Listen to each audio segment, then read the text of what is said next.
martabak sudah tidak asing di lidah orang Indonesia. Lantaran konsumennya luas, banyak pelaku usaha yang tertarik menjajakan jenis makanan ini.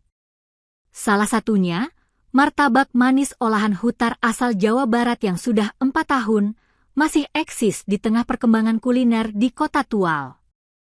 Hutar setiap pagi berjualan martabak mini di kawasan Wearhir. Setiap hari gerobak jualannya dijejali pembeli, dari anak sekolah hingga pegawai kantoran.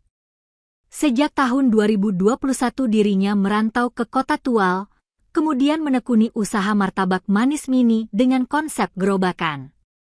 Menurutnya, dalam sehari bisa menghabiskan kurang lebih 9 kilo tepung terigu dan 5 kilo gula, variannya hanya 1 bertabur meses.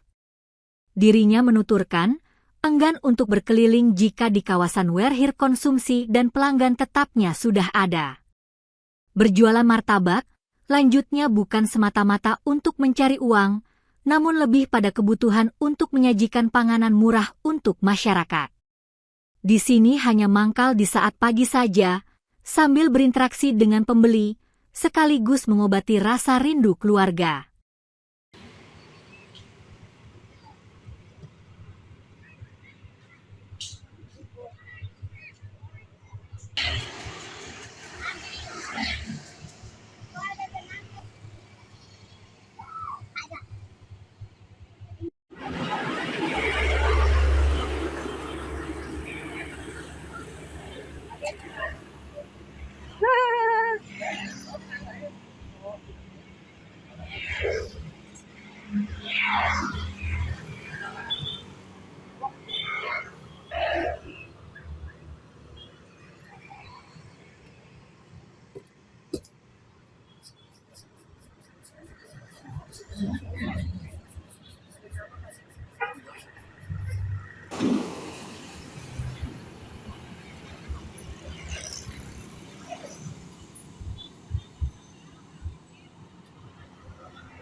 Download Tribun X sekarang, menghadirkan lokal menjadi Indonesia.